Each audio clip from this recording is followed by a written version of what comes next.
Welcome to Dawn at Night with your host, Dawn Hayden, only on DTMWickedRadio.com.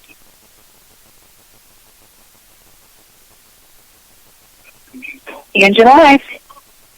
Oh, hi, everyone. This is Dawn Hayden, my first ever time hosting a radio show at all, and on the wonderful DTM radio station. I just bear with me. I'm a little nervous, but basically my show, I tend to focus on a variety of different subjects, a lot of topics that maybe people have issues with that, maybe doesn't get brought to the light too often. I'd like to, talk to anyone who has anything interesting to bring to the table. Tonight, my first guest ever is my love of my life from across the pond. Her name is Tracy, and she's from UK. We met maybe 13 years ago via the internet, and I wanted her to come on and talk about how we met through infertility, which really is a large issue with a lot of our generation, 25 to 45, and how it's heartbreaking, how it also brings people together. I know there's a lot of women and men out there that, deal with fertility, and it's a subject very near and dear to my heart. So I wanted to bring Tracy on because we both had similar experiences, but we had different outcomes at how we became parents. So I would like to say hi to Tracy. Do you want me on now? Are you ready? Yep. I'm ready for you, and everyone will absolutely love to listen to her beautiful accent. I could listen to it all day long. And Tracy, just because this is my first show, and I'd like to christen my show with a phrase that I love to hear you say. Oh dear, your fetish for certain things that I say in English, in my English accent. Yes, exactly. Just two little words.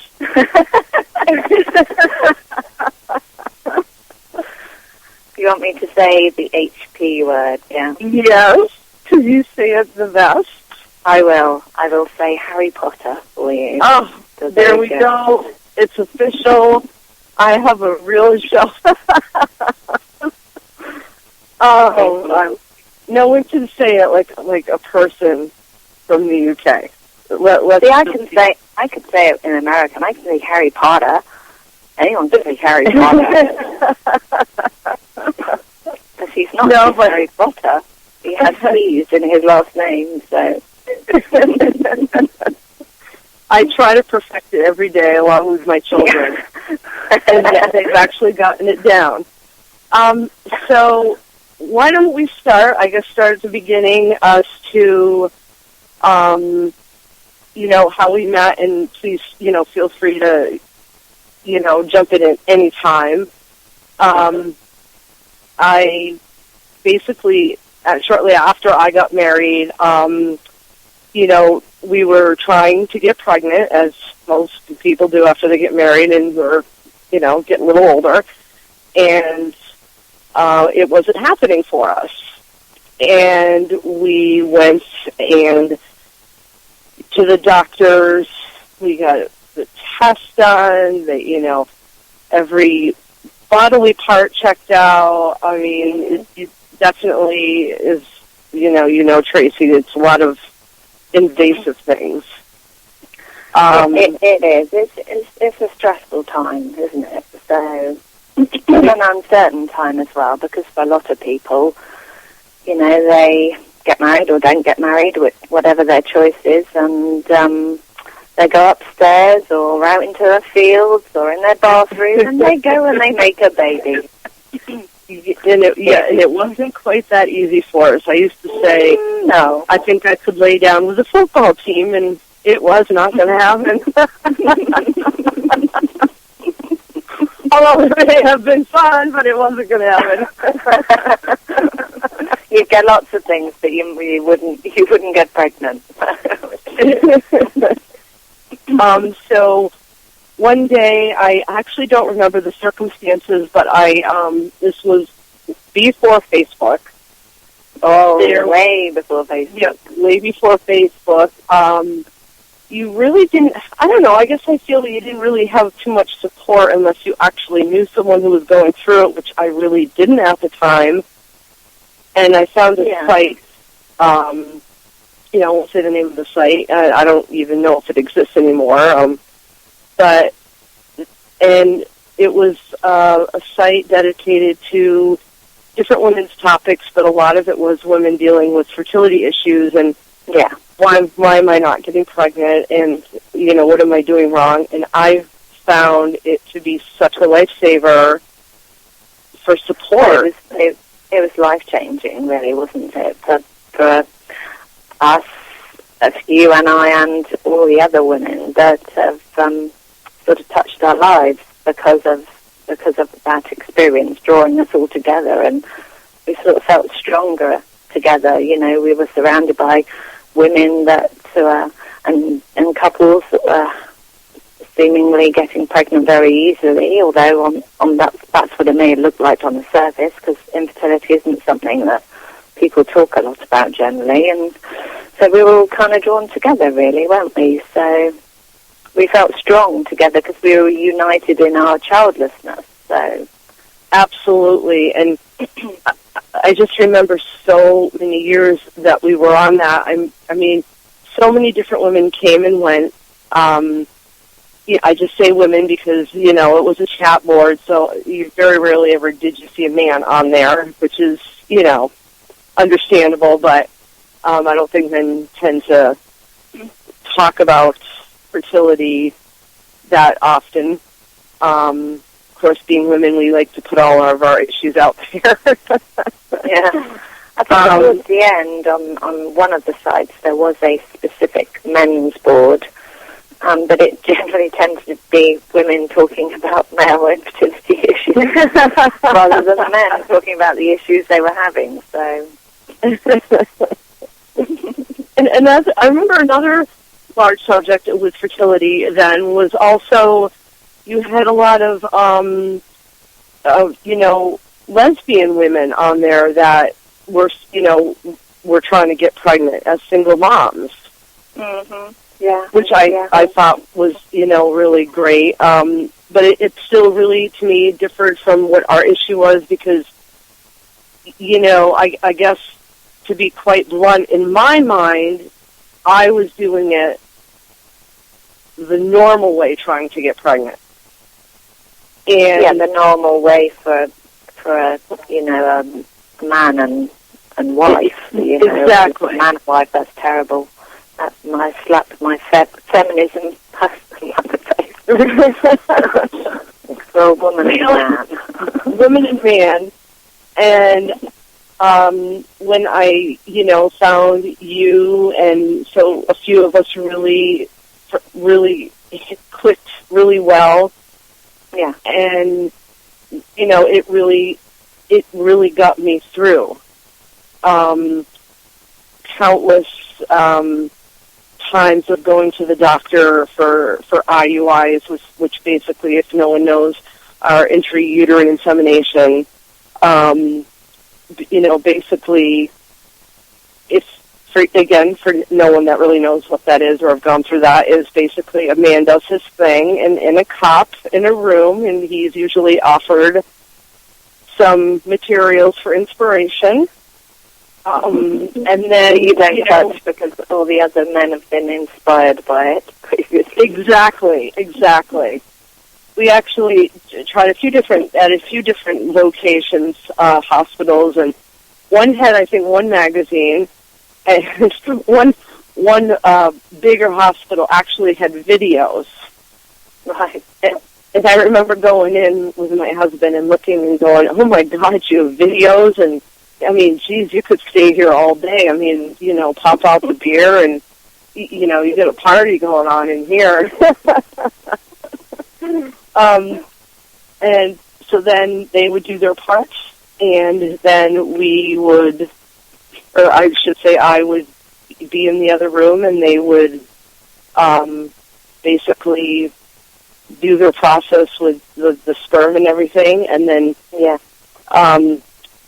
put it up into your cervix to try to, to kind of push that process along. To sort of bypass the cervix in case that is one of the issues. And, you know, after several of those, you know, and again, you're going about your daily business and you're seeing women getting pregnant, you know, by doing absolutely nothing, and 3 or 4 children that they maybe don't want, or you know, in your own opinion, don't take care of. And seeing a pregnant woman would just infuriate me. I mean, did you ever feel that way?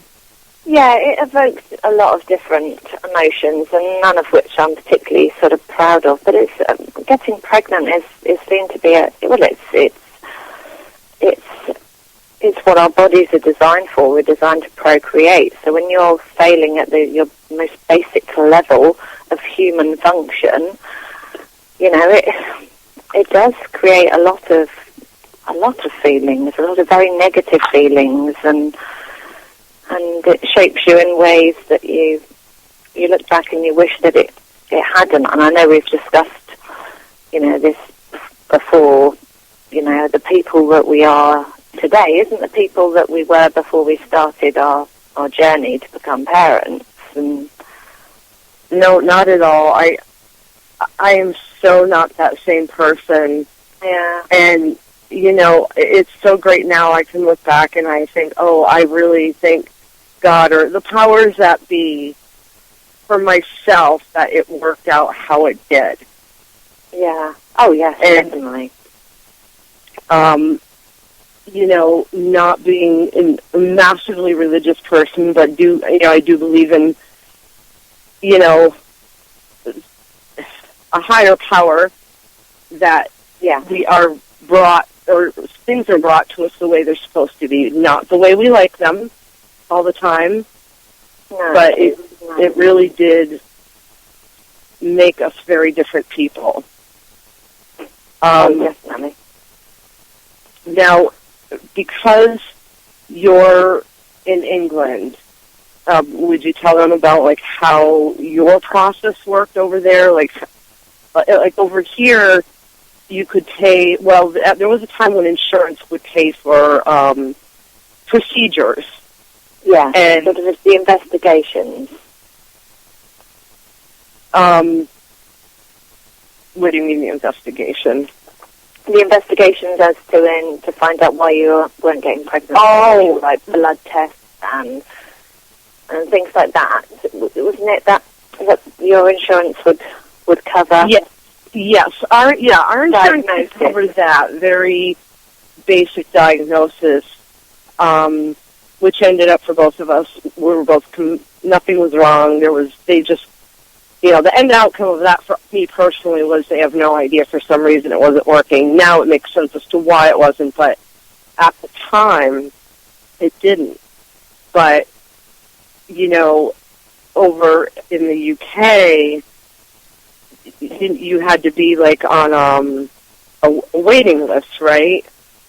Yeah, because, I mean, obviously the American health system and our National Health Service vary considerably. I mean, they're polar opposites, although I think both of our governments are trying to draw them towards each other, and I'm not quite sure how far they're going to take it, but ours are being more privatised, and you know, and Obama is drawing your health service towards something that is a bit more, you know, basic, equal care for all. But in England and in our particular primary care trust trust, which is the trust which dictates how much of the pool of money you're allowed to spend on particular services.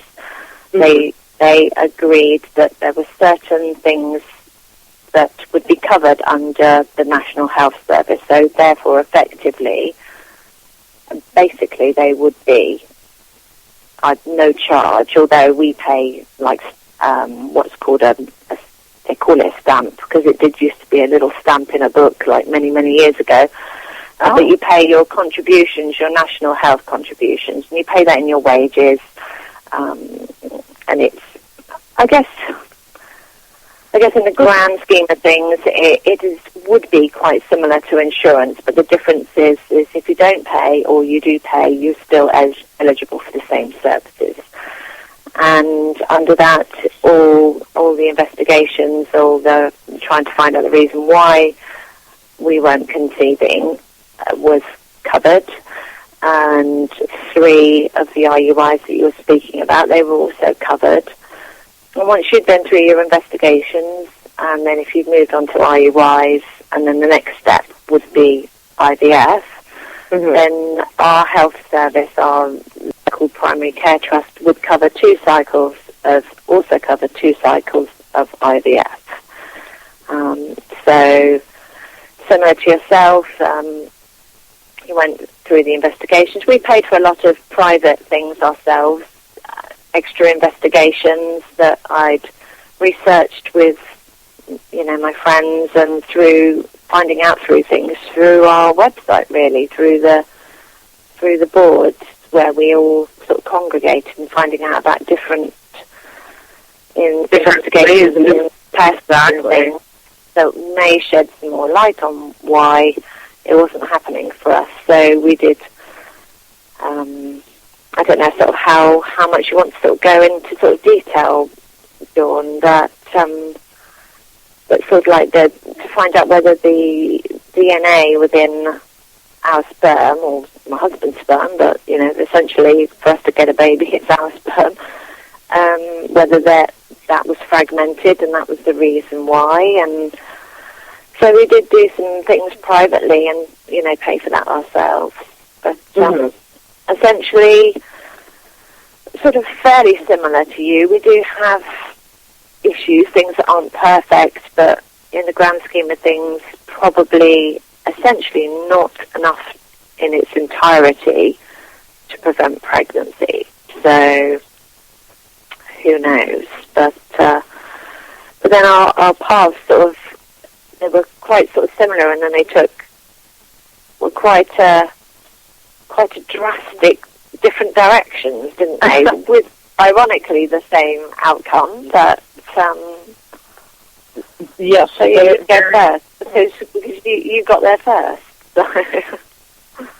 But I remember when I came to visit you in England, and it was pretty much 1 year to the time that you did your first IVF. I remember specifically because of, call it a feeling, call it, because I do the psychic thing, whatever you want to call it. I knew that you were going to get pregnant. I knew you were. And at the time, understandably, you couldn't see that. No. Because of the road that we were on, and so many letdowns. The letdowns, all the failures up until that point. So, yeah. And I think about a few of the other women on the board, how we all, how one of our dear friends, had been dealing with fertility and not being able to conceive a baby. And, no, she did the IVF. She did her first IVF, which she almost died from, really. I mean...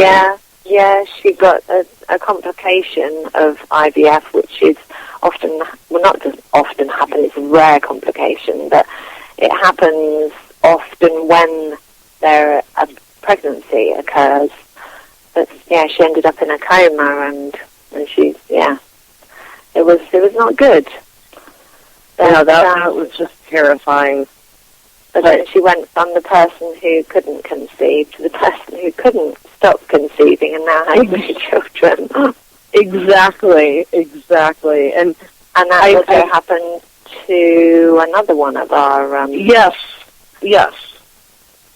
Which I'd like to have... yes.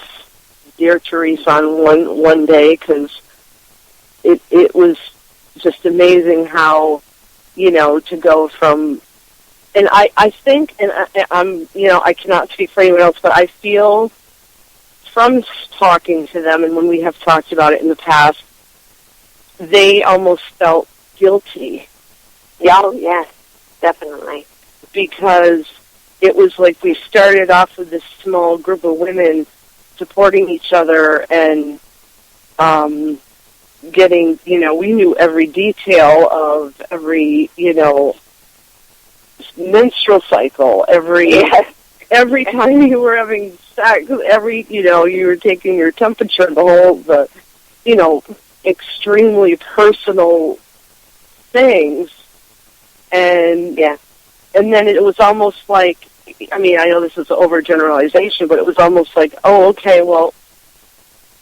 at me, I got pregnant, and so now I got to kind of drop out of the gang, but yet I don't want to lose my attachments with you, and I can imagine the guilt, which they should not have had, but I think it's just human nature to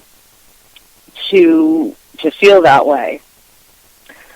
Yeah, and the other element as well is that in order to protect yourself, you kind of withdraw away from people who you think might get pregnant, be pregnant,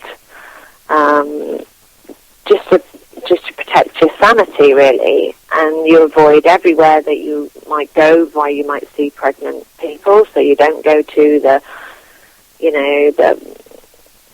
I'm trying to think of some of your American sort of baby stores, so like Carter's or Gymboree. You don't go anywhere near those stores, or if you do, it's under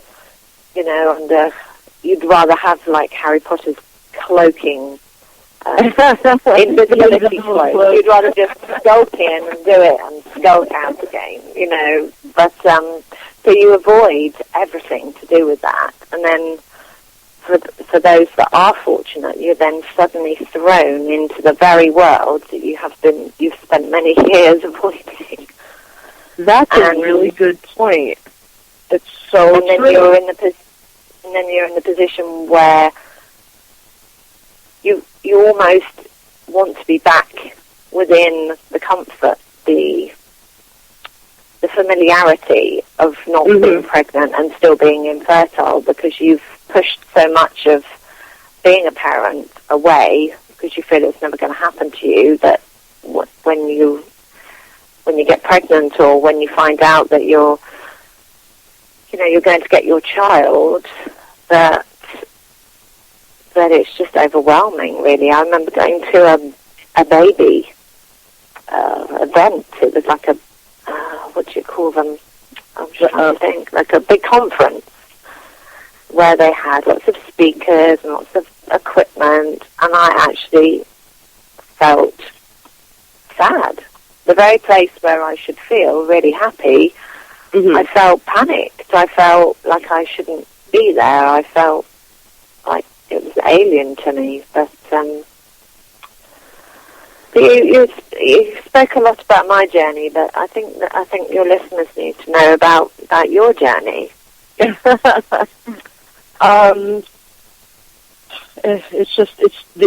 There's just so much to say about it, and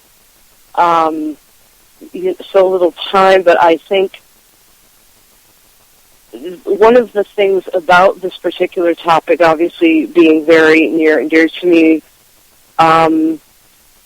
was I really feel that out there are so many women that are going through exactly what we did, and I want to give them hope of some kind. But my journey ended up with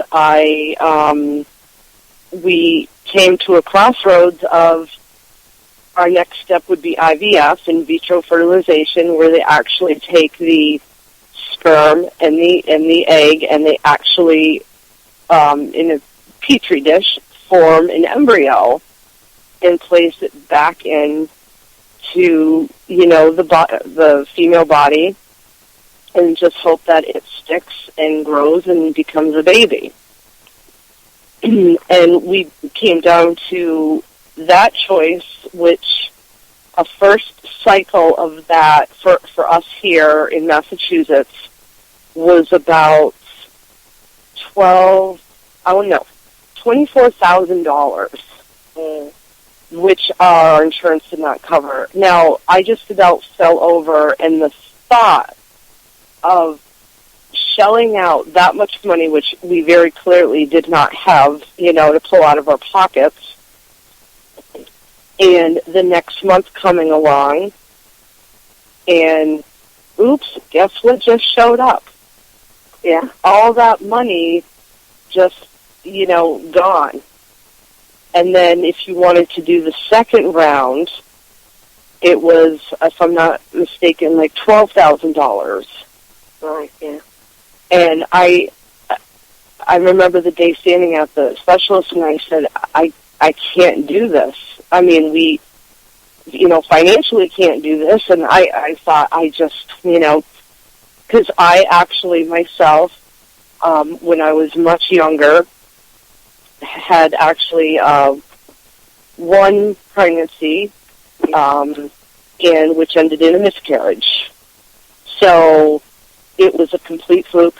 It was, I had no idea it was a complete fluke, but enough time had gone into it for myself and my ex at the time to pick out names and to pick out, room colors and, and to have it end basically with going for ultrasound and them saying, sorry, there's no heartbeat. It brought me down to a level of beyond anything I'd ever been down to before. And I think for a woman's point of view, because it is our body, it is it's so difficult for a man to understand because he doesn't feel what we feel.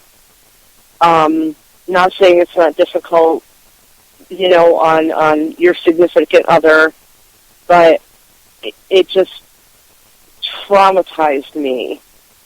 And having that past experience, I knew that I just personally couldn't do that again. So, a very long story short, I had always thought about adoption when I was younger. I had babysat for children that were adopted from Vietnam, which I absolutely adored. I said, let's look into adoption. We found an agency. We just got basic information. We wanted to adopt through Vietnam, but Vietnam had just closed to international adoptions. Yeah. And then we did look into Russia, but for other personal reasons, I just wasn't really comfortable with that.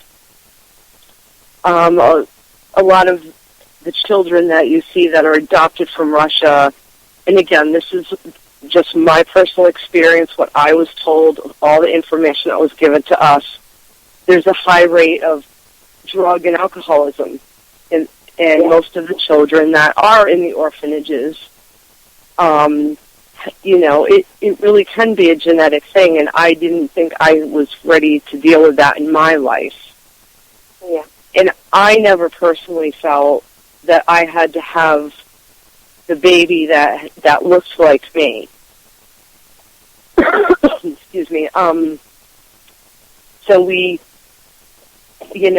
chose China to go through the China program, which at the time was an extremely successful program, very smooth. It did come with lots of paperwork, lots of police clearances, lots of fingerprinting, home studies. I remember the day I had to go to the police station to get a police clearance. And I went in, and, you know, of course, most people walk through the police station doors are there because they're a criminal or whatever. And I stood there, and I have this paper in my hand, and the officer behind the desk says, yeah, can I help you, you know, kind of standoffish. And I said, well, I just need a police clearance. And he said, for what? And all of a sudden it hit me. I'm like, I am here in the police station to get a police clearance just to become a mother.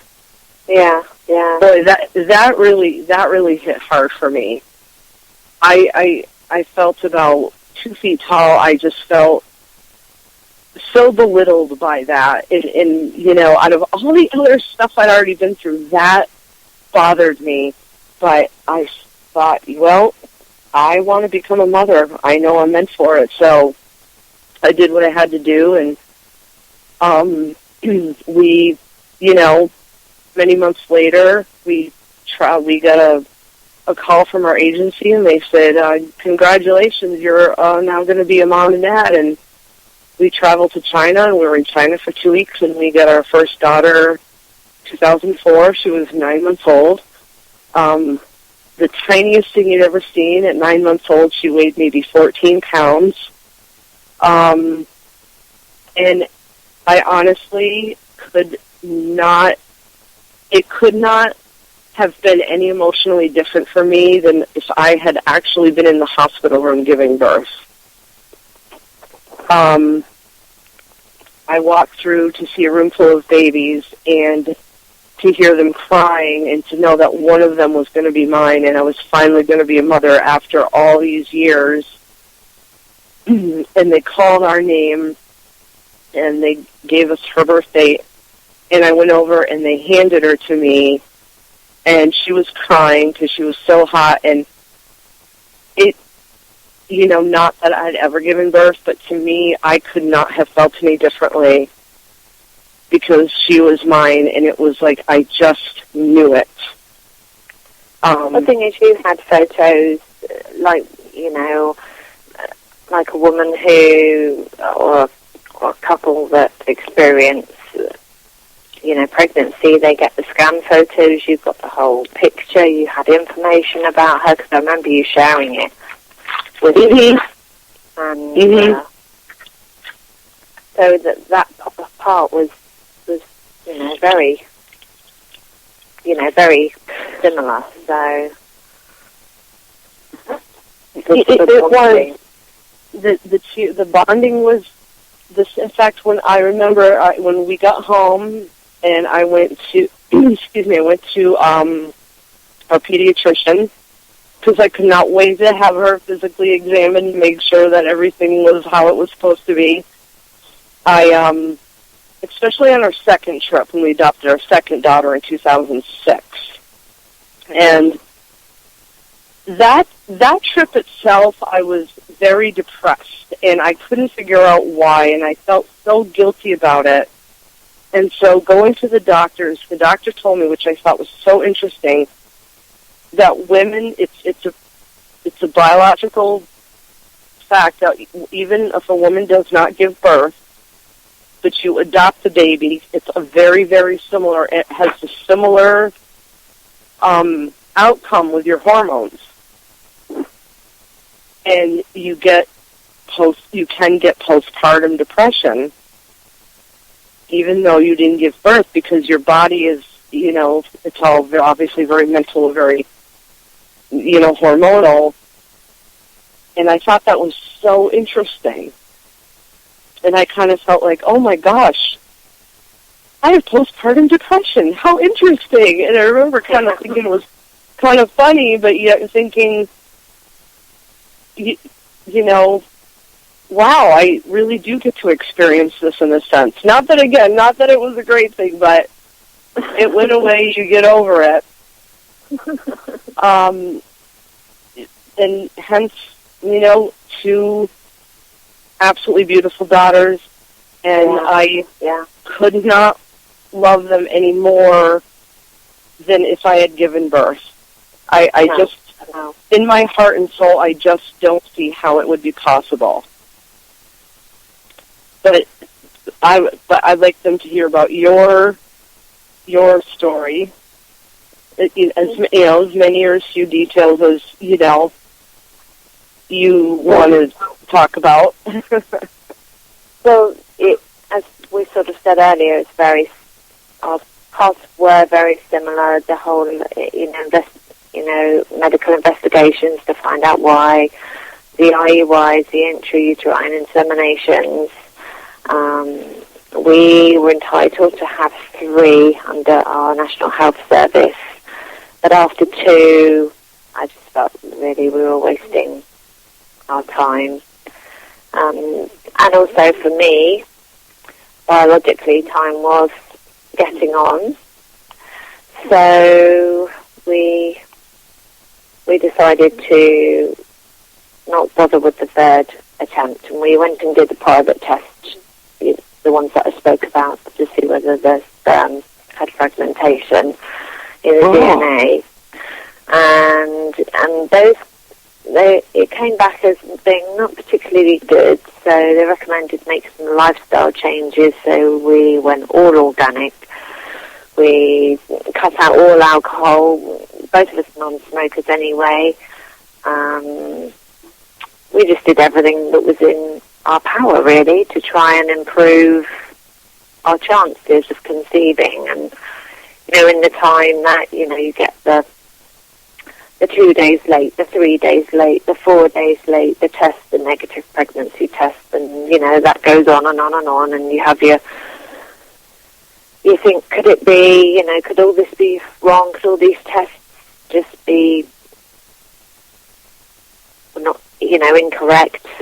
Is everything okay with the DNA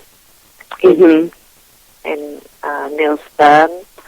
And so we went back after 3 months, I think it was, or I think it ended up being 5 months for a retest, having literally done everything within our power to try and improve the results, only to find the results were even worse. Oh my gosh. I think I remember there's like gradings on the fragmentation, and I think ours was something like 36%, which was, I think the terminology was pregnancy highly unlikely, or would basically result in a child with disabilities. Oh my God. So I remember that being particularly not a good time for us. Of course. Did more research on the internet, and one of our friends through the board, who had the test done herself, and had also had bad results. I sort of discussed some of it with her, and so we just decided we had nothing to lose, really. The prospect of having a child with disabilities, as you know, wouldn't really faze me, because I've been working in social care situations with adults and children, both that have what in the UK we call learning disabilities. Like special educational needs would be probably a term that both sides of the pond would understand. So you're looking at people with autism or Down syndrome, and I've made my career doing that. So the thought of having a child with a disability, I thought if it had happened to me, it would be because I probably had the best training and skills and knowledge and experience. And I know it can never prepare your own child, but I figured it would help a lot. So that in itself didn't really scare me so much. What scared me more was the thought that I could go through IVF and it not work, because our primary care trust would cover 2 full cycles of IVF, and to sort of think that wouldn't work was very scary, very scary. And I did consider adoption, not international adoption, but adoption within our own country. But adoption would not let us proceed unless we were totally done with our infertility journey. Oh, really? But ironically, yeah. And ironically, the NHS would not let us do IVF if we had adopted a child. So we were felt we were stuck between a rock and a hard place. So we figured we needed to be done with our journey with infertility, and in order to do that, we would have to put our name down on the waiting list, because when you're not paying for things, there's a lot of demand for those things. So if they suddenly said that, I'm just trying to think of some of your big electronic stores, like Best Buy. You have Best Buy? Best Buy, right. Mm-hmm. If they suddenly say, normally this television, it's going to set you back a few $1,000s, but hey, if you're willing to queue and wait for it, you will get it for free. You know what? There will be lots of people queuing and waiting for it. Oh, yes. Yes, there would. And I'm not likening IVF to buying a television from Best Buy. but you know what? When you're getting something and you're not paying for it, you are prepared to wait for it. So Absolutely. Something's worth the wait. So we did all the paperwork, and we put our names down to go and wait to get IVF.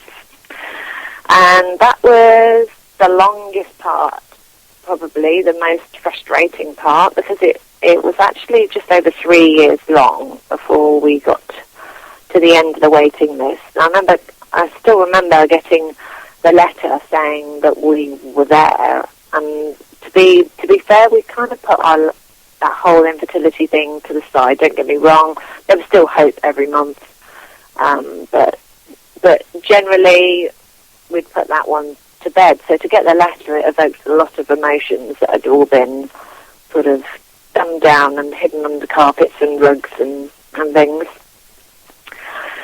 So basically, that was it. We started with IVF. You have to have lots of testing done before, blood tests, etc., and scans, just to make sure that everything physically is ready for IVF. That there was no reasons there that would mean that you would waste your time doing IVF. So we did all that.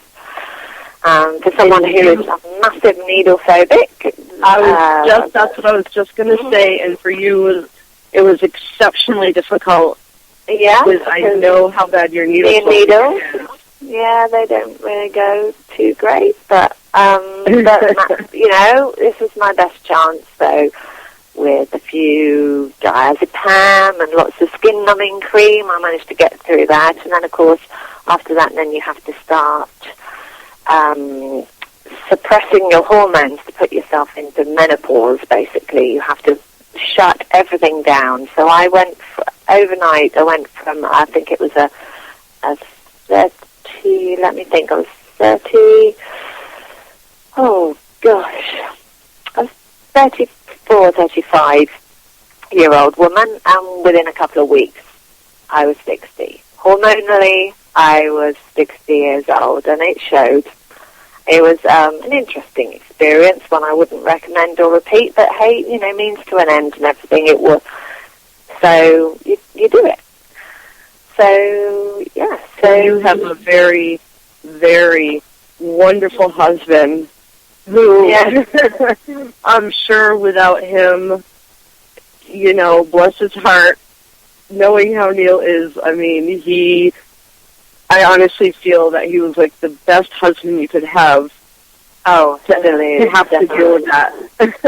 Yeah. Leaving work, because some of the timing of the drugs to suppress your hormones are quite time critical, and one of the ones I didn't have quite enough. So I was on a training course. I remember phoning him in an absolute meltdown of panic that all the 2 weeks, because I was nearly at the end of the 2 weeks, that it would all be for nothing, because then my own natural body would then, without these drugs, would kick into action, and it would all be a complete failure, and he'd darted around getting these drugs and coming back. And anyway, so once I was all suppressed and lots of scans, and they're not like the nice scans that you get when you're pregnant. It's affectionately known as dildo cam. So the introvaginal ultrasounds. Yeah. Yeah, so or dildo cam, as we all in the business. It really, really is. It really is exactly that. So I don't know if that will be bleeped or edited out, but anyway. And then they say that you're ready, you're all nicely suppressed, and you need to then start stimulating your body, because if you're going to do IVF, you don't want to go through it just for a couple of eggs. It's really not worth it. So they like you to have a good quantity. And my body looked like it was doing pretty well. I had quite a few follicles. Now, on your ovaries, you have follicles, and within the follicles generally is some fluid and an egg.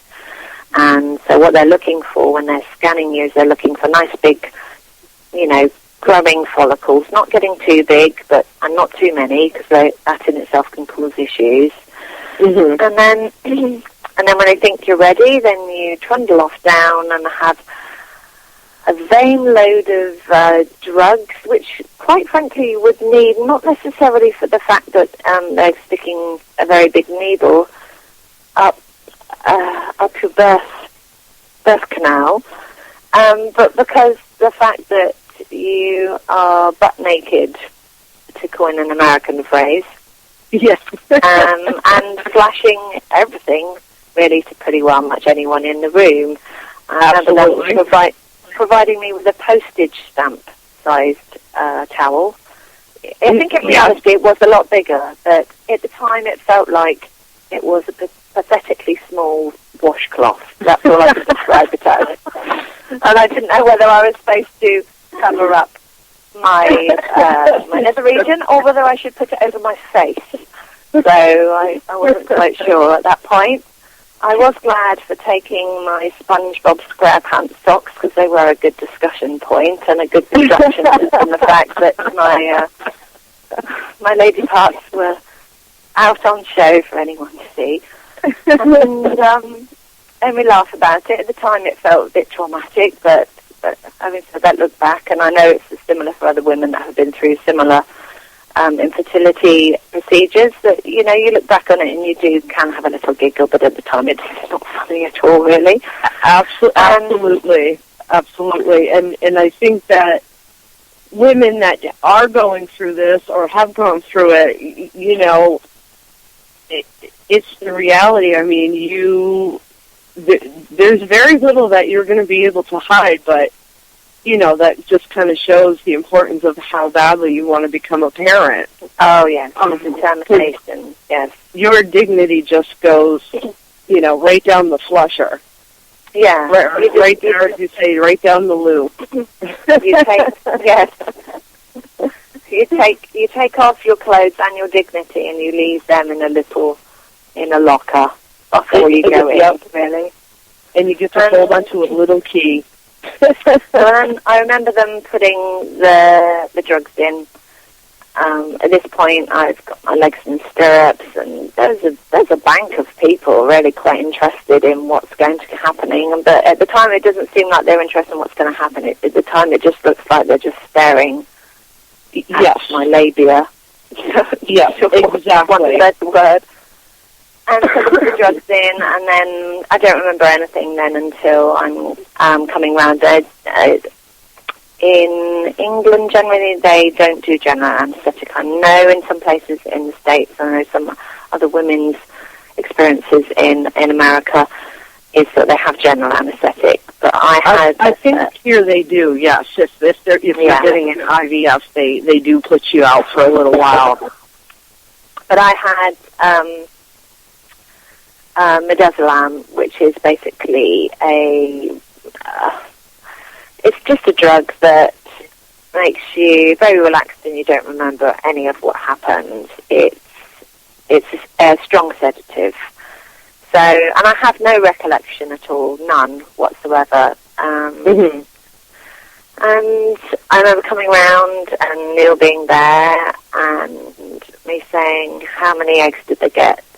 And Neil said I asked him that probably about 20, 30 times, because the only thing with the sedative is it does actually make you forget what you've already asked 3 seconds before. So it's like Alzheimer's in a very small space of time. because the whole journey home, I'm asking the same questions over and over again. So everyone has seen your girl there, and Yeah. you've become an Alzheimer's patient. Yeah, and yeah. So I've done menopause and Alzheimer's all within the space of a month. So, and I'm not selling you this very well, am I? I will get to the end of the story. I'm going to skip a little bit now. So basically, then they take away your eggs, and Neil's already gone off and done his, as we would call it in the UK, a hand shandy. So, I've never heard that. I like that. A hand shandy. So which we know is very difficult. He had the most difficult job. Well, it's a lot of pressure, because if he doesn't produce it, then I'm in theatre for absolutely nothing. So it is an immense pressure, actually. I just had to lay there. I had to physically do nothing other than put my legs in the stirrups. And wear a loincloth. He had to do something that is very private in a not particularly, not in the comfort and safety and nicety of your own home, but in a room where there's other people moving around, not that far away from the room. So he'd already had a lot of sort of pressure to perform. So they basically then we go off home and we leave the embryologists and the experts to it. And with us, because of our male factor issues, with the problems with motility, which is how well they swim, and morphology in how normal they look, because we had no tails, two heads, no heads, we had everything. And, we had the Sunday driver, and we had the Ferrari fast driver. Basically, it was all a little bit wrong. So we left it, we did a special thing called ICSI. Well, we didn't actually do it, they did it. I've got no credit. And that stands for intracytoplasmic sperm injection. I would need to check that. It's been a while. But basically, it's how they show you IVF on the television. The little pipette holding a tiny little egg with a little needle going in and a sperm being injected. Because we figured that we could leave it to chance.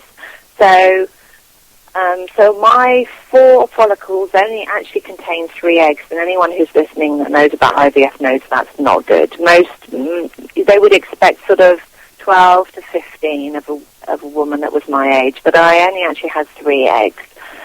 Those 3 eggs, only 2 fertilized and went to embryos, and when you have odds like that, they say the best place for these embryos is back within you. So normally women go within a 3 to 5 days. They go back after the eggs have been fertilized to have the embryos reimplanted. But they decided just to have us back on day 2. So we went back and we had 2 embryos, 2 amazing embryos implanted back in me. And then we had a 2-week wait that was pretty... That's fit to be the worst. Yeah, it just messes with your head, really. I decided to take the time off work, and work had known as by that point, when I was nearly at 10 years, I'd already been trying for a child for 9 years. And so, they said, take the time off, you go, relax, do whatever you need to do. So I did that. And then it came to testing day, and I kind of had a little inkling about the outcome. And so I did my test, and I remember the phone call. I remember you calling me. And bling. And then, is that a faint line? I'd never ever seen a line on a pregnancy test. Me and Neil have never seen it before. So we weren't really sure totally what we were looking for. But it looked like a line, so I did another test, and that looked a bit like a line too. So I did another test, and yeah, that looked like a line too. Not content with that, I asked Neil to go down to the all-night chemist, or the supermarket with an all-night section, a chemist pharmacy section in it, and he bought a digital test, which would either say pregnant or not pregnant. And yeah. So I did that test, and it said pregnant. And so for the first time ever, I was looking, and I'm going all shivery now, I was looking at the fact that I was pregnant. And 9 months later, or 9 months later, we gave birth to our daughter Cara. And so we had 4 follicles, 3 eggs, 2 embryos, and 1 perfect little girl. And our journey with infertility for that part was over. And you and I were both parents. The thing that we'd wanted for such a long time, and other friends that we were really close to were also parents. And yes, and not everybody is there. There are still some that for them it's never happened, and I have other friends that it hasn't happened for, and I feel guilty some days that it's not them and it was me, but it was me. We invested our time and effort, and the luck of the gods or the God or whoever you believe in was that it did work for us. And the one of the biggest things, I don't know how you feel about this, but I literally, before children, the anger and the jealousy, and I had never in my life been a jealous person of anyone else. I mean, really, you would, when you're young, you might get a little jealous of, I wish I was thinner, I wish I was this, I wish I was that. But I had never in my life felt the angry and the jealousy that I cannot stress enough. It was so intense for me to see other pregnant women, because I felt 125% inadequate. Yeah. But what it turned me into, it brought up emotions and feelings of such, like you were really going to lose your mind. Yeah. And when you're going through it, the feelings of hate and envy and whatever word you want to put there, you know what you're feeling, you know it's wrong, but you are who you are, and that's how you feel. Yeah. And then to go from that to where we're at now, where I'm like, I just, feel, I just thank God it happened the way it did. Definitely. Really screws with your mind. It really does. It really screws with your mind. I feel now I'm fine because enough time has gone by, but some days when I think back and I look at it and I think, oh my God, I never thought I could have feelings like that before. Yeah. And I think that's what I really want to stress to somebody who's feeling that, because it's so intense but you're not losing your mind. It's human nature to feel that way. Yeah, definitely. And for better or for worse, it's the journey. Life will shape you and change you anyway. It's just how it shapes you. We're all products of our life experiences, and you can have somebody that can have the best life in the world and do everything that they want to be and not